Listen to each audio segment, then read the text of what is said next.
هذا القرآن يوحدنا لطريق الخير السلام علیکم ورحمۃ اللہ وبرکاتہ۔ الحمدللہ والصلاۃ والسلام علی خیر خلق اللہ، اما بعد۔ آج آپ کے سامنے 13ویں پارے کا خلاصہ پیش کیا جا رہا ہے۔ اس پارے میں 3 حصے ہیں۔ پہلے حصے میں سورہ یوسف ہے، دوسرے میں سورہ رعد اور تیسرے حصے میں سورہ ابراہیم ہے۔ پہلے حصہ جس میں سورہ یوسف ہے، اس میں یوسف علیہ السلام کا بقیہ واقعہ ہے، جو کہ پورا واقعہ پچھلے پارے کے خلاصے میں بیان کیا جا چکا ہے۔ اس واقعے میں کیا کیا سبق ہیں، کیا حکمتیں اور کیا نصیحتیں ہیں؟ سب سے پہلے نمبر پر اس میں کئی نصیحتیں، کئی حکمتیں ہیں۔ سب سے پہلی نصیحت کہ مصیبت کے بعد راحت آتی ہے۔ پہلے دکھ آتے ہیں، پریشانی آتی ہیں، ان مع العسر یسرا، مصیبت کے بعد ہمیشہ آسانی اور راحت آتی ہے۔ تو انسان کو مصیبت میں، آزمائش میں صبر کرنا چاہیے۔ اور پھر دوسری نصیحت اس میں یہ ہے کہ حسد جو ہے ایک خوفناک بیماری ہے۔ جس طرح یوسف علیہ السلام کے بھائیوں کو حسد ہو گیا تو اس وجہ سے انہوں نے ان کو کنویں میں ڈال دیا، اور یوسف علیہ السلام کے پاس بڑا اچھا حسن اخلاق تھا۔ اس حسن اخلاق کی وجہ سے ہر جگہ اس اچھے اخلاق نے آپ کو کامیاب کیا۔ اور پھر پاک دامنی، حضرت یوسف علیہ السلام کی جو پاک دامنی ہے وہ تمام نوجوانوں کے لیے آج کے اس پرفتن دور میں بطور نصیحت کے ہے کہ جس طرح یوسف علیہ السلام نے کہا تھا معاذ اللہ، اسی طرح آج کے نوجوان کو بھی ہر وقت یہ نصیحت یاد رکھنی چاہیے۔ اور نبی کریم صلی اللہ علیہ وسلم کا فرمان ہے کہ اللہ تعالیٰ اس نوجوان کو اپنے عرش کے سائے میں جگہ دیں گے کہ جس کو حسب و نسب والی خوبصورت عورت گناہ کی دعوت دے، اور وہ یہ لفظ کہے معاذ اللہ، جو لفظ یوسف علیہ السلام نے کہے تھے۔ اللہ تعالیٰ ایسے بندے کو قیامت کے دن اپنے عرش کے نیچے سائے میں جگہ دیں گے۔ اور پھر ایک اور بات بھی سامنے آتی ہے کہ نامحرم مرد اور عورتوں کا اختلاط کبھی نہیں ہونا چاہیے۔ یہ مرد اور عورت کا اختلاط تھا، وہ عزیز مصر کی بیوی آتی تھی، چونکہ یوسف علیہ السلام وہاں رہتے تھے تو شیطان نے ان کو گناہ پر ابھار دیا۔ اور پھر ایمان کی برکت سے مصیبت آسان ہو جاتی ہے۔ مصیبت آئی کہ دروازے بند ہیں لیکن ایمان اندر تھا، اللہ کا ڈر تھا، خوف تھا، تو اللہ رب العالمین نے وہ تالے لگے ہوئے تالے توڑ کر دروازے کھول دیے۔ یہ ایمان کی برکت ہے۔ اور پھر اسی طرح حضرت یوسف علیہ السلام نے مصیبت پر، معصیت پر، اللہ رب العالمین کی معصیت پر مصیبت کو ترجیح دی۔ کہا کہ رب السجن احب الی، اللہ میرے لیے قید بہتر ہے، کہ اس گناہ کی طرف جو یہ بلا رہی ہے اس سے بہتر ہے تو میں قید میں چلا جاؤں۔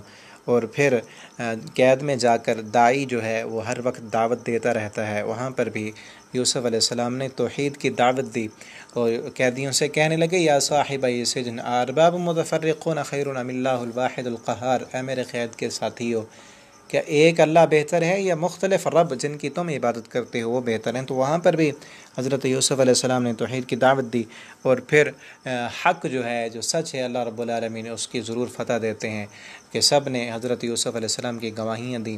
اور پھر اللہ رب العالمین نے حضرت یوسف علیہ السلام کو مصر کا جو ہے نا وزیر خزانہ بنا دیا۔ وہی بھائی جب آئے پہچان گئے تو اللہ رب العالمین نے حضرت یوسف علیہ السلام کو بصیرت دی، بتا دیا۔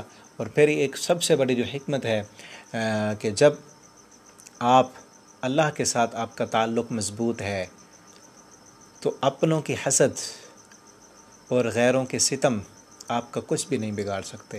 حضرت یوسف علیہ السلام کے واقعے سے سب سے بڑا جو سبق ملتا ہے کہ اگر آپ کا تعلق اپنے رب کے ساتھ مضبوط ہے تو اپنوں کے ستم اور غیروں کے دکھ اور درد اور مصیبتیں آپ کا کچھ بھی نہیں بگاڑ سکتے۔ اپنوں نے ستم کیے، اپنوں کا حسد تھا، جا کر کنویں میں ڈال دیا، اور غیروں نے تہمتیں لگائیں اور برائیوں کی دعوتیں دیں، اور پھر تہمتیں لگا کر قید خانوں میں ڈال دیا۔ لیکن اللہ رب العالمین کے ساتھ حضرت یوسف علیہ السلام کا تعلق مضبوط تھا تو اللہ رب العالمین نے قید خانوں سے، بلکہ کنویں سے نکال کر، قید خانوں سے نکال کر اللہ نے سلطنت پر، تخت شاہی پر بٹھا دیا، اور وہی بھائی جو حسد کرنے والے تھے اور کنویں میں ڈالنے والے تھے وہ سامنے آ رہے تھے۔ اور پھر ایک بہت بڑا سبق یہ بھی ملتا ہے کہ جب اپنے چاہے ستم گر بھی ہوں، حسد کرنے والے ہوں، دھتکارنے والے ہوں، وہ جب آ جائیں تو پھر ان سے بدلے نہیں لیا کرتے۔ حضرت یوسف علیہ السلام نے یہ نہیں کہا تھا تم وہی نہیں ہو کہ جنہوں نے مجھے کنویں میں ڈالا تھا، بلکہ یوسف علیہ السلام یہ کہنے لگے لا تثریب علیکم اليوم یغفر اللہ لکم، میں تمہارے لیے اللہ سے بخشش مانگتا ہوں، تمہیں شیطان نے بہکا دیا تھا، اور حضرت یوسف علیہ السلام نے ان سے صلح کر لی۔ تو اور بھی کئی واقعات ہیں، اس میں حکمتیں ہیں۔ اللہ رب العالمین ہمیں ان حکمتوں کو سمجھنے کی توفیق دے۔ دوسرا حصہ جو اس پارے کا ہے اس میں سورہ رعد ہے، اور اس سورہ رعد کے اندر اللہ رب العالمین نے 5 مضامین بیان کیے ہیں۔ سب سے پہلا مضمون وہ قرآن کی حقانیت ہے۔ اللہ رب العالمین فرماتے ہیں الف لام میم را تلک آیات الکتاب، کہ یہ کتاب کی آیتیں ہیں، والذی انزل الیک من ربک الحق۔ یہاں قابل غور نکتہ یہ ہے کہ جتنی بھی صورتیں ہیں نا جن کے شروع میں حروف مقطعات ہیں، اللہ رب العالمین نے ان صورتوں میں قرآن کی حقانیت بیان کی ہے، یہ کہتے ہوئے کہ یہ جو شروع میں ہم نے کوڈ ورڈ لگائے ہیں، یہ کوڈ ورڈ حروف مقطعات یہ بھی عربی کے لفظ ہیں۔ تم کہتے ہو کہ نبی صلی اللہ علیہ وسلم اپنی طرف سے بناتے ہیں، تم ان ہمارے جو کوڈ ورڈ لگے ہوئے ہیں ان کا معنی تو بتاؤ، الف لام میم را عربی کے لفظ ہیں، ان کے معنی بتاؤ۔ تو اللہ رب العالمین کا یہ چیلنج ہے، آج تک ان کا معنی کوئی نہیں بتا سکا۔ تو اللہ رب العالمین نے قرآن کی حکمت بیان کی، اور پھر توحید کے دلائل دیے ہیں۔ دوسرا مضمون جو ہے اللہ رب العالمین نے اس صورت میں توحید کے دلائل دیے کہ اللہ الذی رفع السماوات بغیر عمد ترونہا، اس رب کو دیکھو، اس رب کی کاریگری تو دیکھو جس نے آسمان اس قدر بلند کیا بغیر عمد، بغیر ستونوں کے، ثم استوى علی العرش، وہ خود رب عرش پر مستوی ہے، وسخر الشمس والقمر، اس نے سورج کو مسخر کیا، چاند کو، کل یجری لاجل مسمی، ہر ایک اپنے مقررہ وقت میں چل رہا ہے، یدبر الامر، وہ تمام کاموں کی تدبیریں کرتا ہے۔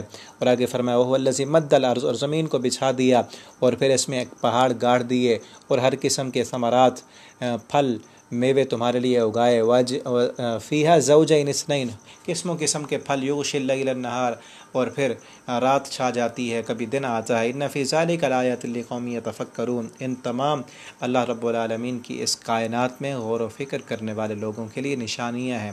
اور پھر فرمایا وفی الارض قطع متجاورات وجنات من اعناب وزرع ونخیل صنوان وغیر صنوان، کہ قسم قسم کے پھل اس نے بنائے، اور یسقا من ماء واحد، کہ ایک ہی باغ میں پانی تو ایک ہی لگتا ہے لیکن آپ دیکھتے نہیں کہ ذائقہ پھلوں کا کس قدر مختلف ہے۔ ان پھلوں میں مختلف ذائقے ڈالنے والا کون ہے؟ مٹی تو ایک ہی ہے، آب و ہوا بھی ایک قسم کی ہے، پانی بھی ایک قسم کا لگتا ہے، موسم بھی ایک قسم کا ہے، ایک ہی جگہ پر پھل موجود ہیں، لیکن سیب کے درخت پر کبھی مالٹے نہیں لگتے، مالٹے کے درخت پر کبھی سیب نہیں لگتے، اور ایک ہی قسم کا پانی لگ رہا ہے لیکن ذائقہ دونوں کا مختلف ہے۔ دیکھنے میں انار اور مالٹا دونوں ایک ہی شکل کے ہیں لیکن اندر ذائقہ کس قدر مختلف ہے۔ یہ کس رب کی کاریگری ہے، جو رب یہ سب بنا سکتا ہے اسی کے بن جاؤ، اسی کے سامنے جھک جاؤ۔ اور پھر اللہ رب العالمین نے قیامت کا ذکر کیا ہے، فرمایا وَإِن تَعْجَبْ فَعَجَبٌ قَوْلُهُمْ، آپ ان کی بات پر تعجب کریں، وہ تعجب کر رہے ہیں کہ مر کر دوبارہ اٹھیں گے، یہ بڑی عجیب ترین بات ہے۔ اللہ تعالیٰ فرماتے ہیں یہ بات عجیب نہیں ہے کہ مر کر تم دوبارہ اٹھو گے، بلکہ تعجب تو ان کی اس بات پر کرنا چاہیے کہ جب ہم مر کر مٹی ہو جائیں گے کون ہمیں دوبارہ اٹھائے گا؟ کیا ان کے پاس عقل نہیں ہے؟ ان کے پاس شعور نہیں ہے؟ وہ یہ نہیں سمجھتے کہ جو رب پہلی مرتبہ بنا سکتا ہے بغیر کسی نمونے کے، تمہارا کچھ بھی نہیں تھا، اس رب نے تمہیں بنا دیا، اب تو تم ہو۔ جو رب پہلی مرتبہ بنا سکتا ہے وہ دوبارہ بنانے پر قادر نہیں ہے۔ حالانکہ ایک چیز کو پہلی مرتبہ بنانا مشکل ہوتا ہے، جب ایک مرتبہ وہ بن گئی ہے اب دوبارہ بنانا اس کے لیے کیا مشکل ہے؟ تو اللہ تعالیٰ فرماتے ہیں اس بات پر تعجب کرنے کی ضرورت نہیں ہے کہ دوبارہ کون بنائے گا، بلکہ تعجب تو ان کی اس بات پر ہونا چاہیے، ان کے عقل پر ہونا چاہیے کہ ان کو یہ سمجھ نہیں آتی کہ جو رب ایک مرتبہ بنا سکتا ہے وہ مرنے کے بعد، تمہیں مارنے کے بعد، تمہیں مٹی میں گلانے سڑانے کے بعد، جب تمہارا کچھ بھی نہیں ہوگا وہ دوبارہ بھی بنا سکتا ہے۔ اور اللہ رب العالمین نے آگے نبی صلی اللہ علیہ وسلم کی رسالت پر بھی دلائل دیے ہیں کہ وَيَقُولُ الَّذِينَ كَفَرُوا لَوْلَا أُنزِلَ عَلَيْهِ آیَةٌ مِّن رَبِّكَ، کہ اس نبی پر کوئی نشانیاں کیوں نہیں آتی؟ حالانکہ سب سے بڑی نشانی تو یہ قرآن کریم ہے، لیکن وہ مشرکین مکہ کوئی حصی معجزہ چاہتے تھے کہ ہماری آنکھوں سے نشانی ہو کہ پہاڑ سونے کے بن جائیں یا آسمان پر سیڑھی لگ جائے، تو اللہ تعالیٰ فرماتے ہیں انما انت منذر، آپ تو صرف ڈرانے والے ہیں، وَلِكُلِّ قَوْمٍ ہاد، اور ہر قوم کے لیے ہم نے ایک ہادی، ایک راہبر مقرر کر دیا ہے جو ان کو سیدھے راستے کی طرف بلاتا رہتا ہے۔ اور پھر آگے اللہ رب العالمین نے اس صورت میں متقین کی 8 صفات بیان کی ہیں، نیک لوگ، متقی لوگ، ان کی اللہ تعالیٰ نے 8 صفتیں بیان کی ہیں، اور بدبخت لوگوں کی اللہ تعالیٰ نے 3 علامتیں بیان کی ہیں۔ فرمایا متقی لوگوں کی صفات بیان کرتے ہوئے والذین یوفون بعہد اللہ ولا ینقضون المیثاق والذین یصلون ما امر اللہ به ان یوصل ویخشون ربهم ویخافون سوء الحساب والذین صبروا ابتغاء وجہ ربهم واقاموا الصلاة وانفقوا مما رزقناهم سرا وعلانیہ، کہ الذین یوفون بعہد اللہ، نیک لوگ، متقی لوگ وہ ہیں یوفون بعہد اللہ جو وعدہ کی پاسداری کرتے ہیں، وعدہ وفا کرتے ہیں، ولا ينقضون المیثاق، وعدہ نہیں توڑتے، والذین یصلون ما امر اللہ به ان یوصل، وہ صلہ رحمی کرتے ہیں، رشتہ داری کو جوڑتے رہتے ہیں، ویخشون ربهم، اپنے رب سے ڈرتے رہتے ہیں، ویخافون سوء الحساب، اور قیامت کے دن سے بھی ڈرتے ہیں، اور والذین صبروا، اور صبر بھی کرتے ہیں، اور واقاموا الصلاۃ، نماز قائم کرتے ہیں، وانفقوا مما رزقناهم، اللہ کے رزق دیے ہوئے رزق میں سے خرچ کرتے ہیں، صدقات و خیرات کرتے رہتے ہیں، ظاہری بھی اور مخفی طور پر بھی وہ صدقہ کرتے ہیں، اور وَيَدْرَوْنَ بِالْحَسَنَةِ السَّيِّئَةَ، وہ برائی کا بدلہ بھلائی سے دیتے ہیں، ان کے ساتھ کوئی برائی کرے تو برائی کا بدلہ برائی سے نہیں دیتے، کوئی ان کو گالی دے تو بدلے میں گالی نہیں دیتے، بلکہ گالی کا جواب وہ مسکرا کر دیتے ہیں، کوئی ان پر ظلم کر دے تو بدلے میں وہ معاف کر دیتے ہیں۔ یہ مومنین متقین کی صفات ہے، ہمیں بھی یہ صفات اپنانی چاہیے۔ ہمارے ساتھ کوئی زیادتی کرے، ہمیں کوئی برا کہے، کوئی گالی دے دے، کوئی ناانصافی کر دے، ہم بدلے میں ناانصافی نہ کریں بلکہ بدلے میں انصاف کریں۔ نبی کریم صلی اللہ علیہ وسلم کی جیسے صفات تھی، ایک شاعر نے کتنا خوب شعر کہا ہے کہ آپ صلی اللہ علیہ وسلم کے بارے میں شاعر کہتا ہے کہ محبت کے یوں دریا جس نے بہائے، دل ان کا بھی چھینا جو سر لینے آئے، یوں بندہ نوازی کے جوہر دکھائے، خود کھا کے جو اور جواہر لٹائے، خوشی اپنی غیروں کے غم میں بھلا دی، دی جس نے گالی اسے بھی دعا دی۔ کہ آپ صلی اللہ علیہ وسلم کی صفات تو یہ تھی کہ جو گالی دیتا آپ اسے بھی دعا دیتے، تو یہاں پر مومنین کی صفت بھی بیان کی جا رہی ہے کہ وَيَدْرَوْنَ بِالْحَسَنَةِ السَّيِّئَةَ، وہ برائی کا بدلہ اچھائی کے ساتھ دیتے رہتے ہیں۔ اور پھر ان کے لیے ایسی صفات والے مومنین کے لیے فرمایا جنات عدن يدخلونها، کہ ان لوگوں کے لیے باغات ہیں جس میں وہ ہمیشہ ہمیشہ رہیں گے، اور سلام علیکم بما صبرتم، جب یہ جنت میں جائیں گے جنت سے دروازے کھلیں گے تو فرشتے آ کر کہیں گے سلام علیکم بما صبرتم، سلامتی ہو تم پر، یہ سارا بدلہ تمہیں دیا گیا ہے کہ جو تم نے دنیا میں صبر کیا، لوگ تمہیں گالیاں دیتے تھے، برا بھلا کہتے تھے، تم صبر کرتے تھے اور اس لیے انہیں معاف کر دیتے تھے کہ ہم نے اللہ سے اجر لینا ہے، تو اب تمہیں یہ اجر مل گیا ہے۔ آگے اللہ تعالیٰ نے یہاں پر پھر بدبخت لوگوں کی 3 علامتیں ذکر کی ہیں۔ فرمایا والذین ینقضون عہد اللہ، وہ لوگ جو اللہ کے عہد کو توڑتے ہیں، اللہ کے ساتھ وعدہ ہم سب نے کیا تھا قیام عالم ارواح میں، اللہ تعالیٰ نے فرمایا تھا الست بربکم، کیا میں تمہارا رب نہیں ہوں؟ تو سب انسانوں نے کہا تھا قالوا بلا۔ تو جو لوگ دنیا میں شرک کرتے ہیں، اللہ سے کیا ہوا وعدہ وہ توڑ رہے ہیں، وَيَقْطَعُونَ مَا أَمَرَ اللَّهُ بِهِ أَن يُوصَلَ، کہ وہ قطع تعلقی کرتے ہیں، رشتہ داری کو جوڑتے نہیں بلکہ توڑتے ہیں۔ جس طرح آج کئی لوگ کہہ دیتے ہیں کہ ہمارا تمہارے ساتھ مرنا جینا آنا جانا ختم، آج کے بعد ہم بولیں گے نہیں، ہم تمہارے لیے مر گئے، تم ہمارے لیے مر گئے۔ تو یہ بدبخت لوگوں کی نشانی ہے کہ جو رشتہ داری کو توڑ دیتے ہیں، رشتہ داری کو کاٹتے ہیں، اور جس کا اللہ نے حکم دیا ہے کہ رشتہ داری کو جوڑا جائے وہ اسے کاٹتے ہیں، وَيُفْسِدُونَ فِي الْأَرْضِ، اور زمین میں فساد مچاتے ہیں۔ فرمایا اولئک لہم اللعنہ، یہ ایسے لوگ ہیں جن پر لعنت ہے، وَلَهُمْ سُوءُ الدَّارِ، اور ان کے لیے بہت برا ٹھکانہ ہے۔ تو اللہ تعالیٰ ہمیں ان بری خصلتوں سے بچائیں اور نیک خصلتیں اپنانے کی اللہ تعالیٰ ہمیں توفیق عطا۔ تیسرا حصہ جو اس بارے میں ہے اس میں سورہ ابراہیم ہے۔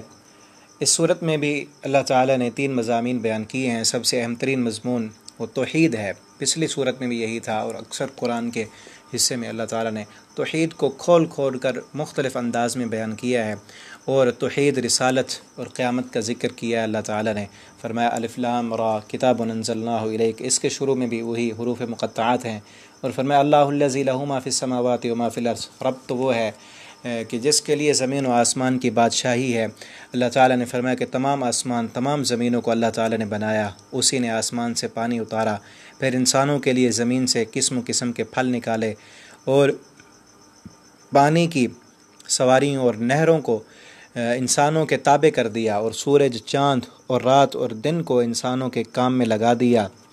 عرض سب کچھ انسانوں نے مانگا، اس اللہ نے عطا کیا، اور اس کی نعمتیں اتنی زیادہ ہیں کہ ان کی گنتی انسان کے بس میں نہیں۔ فرمایا وَإِن تَعُدُّوا نِعْمَتَ اللَّهِ لَا تُحْصُوهَا، اگر تم گننا چاہو اللہ کی نعمتوں کو تم ان نعمتوں کو گن ہی نہیں سکتے۔ اور رسالت کے ضمن میں اللہ تعالیٰ نے کچھ باتیں کی ہیں کہ نبی کریم صلی اللہ علیہ وسلم کی تسلی کے لیے بتایا گیا کہ سابقہ انبیاء کے ساتھ بھی ان کی قوموں نے ان سے منہ موڑا، ان کا انکار کیا، ان کے ساتھ دشمنی کی، مخالفت کا یہی رویہ جو آپ کی قوم نے اختیار کیا ہے۔ پہلے انبیاء کی قوموں نے بھی ہر نبی کے ساتھ اسی طرح مخالفت کی۔ اور قیامت کا ذکر کرتے ہوئے اللہ تعالیٰ نے فرمایا کہ کافروں کے لیے جہنم کا عذاب ہے اور مومنوں کے لیے جنت کا وعدہ ہے۔ جنت کی نعمتوں کا اللہ تعالیٰ نے ذکر کیا اور جہنم کی ہولناکیوں کا اللہ تعالیٰ نے ذکر کیا۔ اور روز قیامت حساب و کتاب ہو جانے کے بعد شیطان گمراہوں سے کہے گا وقال الشیطان لما قضی الامر ان اللہ وعدکم وعد الحق ووعدتکم فاخلفتکم۔ شیطان جب فیصلہ ہو چکا ہوگا تو شیطان اس دن کہے گا ان اللہ وعدکم وعد الحق، کہ اللہ نے جو تم سے وعدہ کیا تھا وہ سچا تھا، اور میں نے جو تم سے وعدہ کیا تھا وہ تو جھوٹا تھا۔ میں نے تم پر زبردستی تو نہیں کی تھی، تم خود میرے بہکاوے میں آ گئے۔ فاستجبتم لی وما كان لی علیکم من سلطان الا ان دعوتکم، میں نے تمہیں بلایا فاستجبتم لی، تم نے میری دعا کو، میرے پکارنے پر تم نے لبیک کہا۔ فلا تلومونی، اب مجھے ملامت نہ کرو، ولوموا انفسکم، اپنے نفس کو ملامت کرو۔ تو دنیا میں اللہ تعالیٰ نے بتا دیا ہے کہ شیطان جو چیزیں مزین کر کے انسان کے سامنے رکھتا ہے، قیامت کے دن وہ شیطان کہے گا کہ اللہ تعالیٰ نے جو وعدہ کیا تھا وہ سچا تھا، میں تو جھوٹ بولتا رہا، تم میرے پیچھے چلتے رہے، تو آج اپنے آپ کو ملامت کرو۔ اس کے بعد اس صورت میں جو دوسرا اہم ترین مضمون ہے، چند ایک اہم ترین اللہ تعالیٰ نے باتیں کی ہیں۔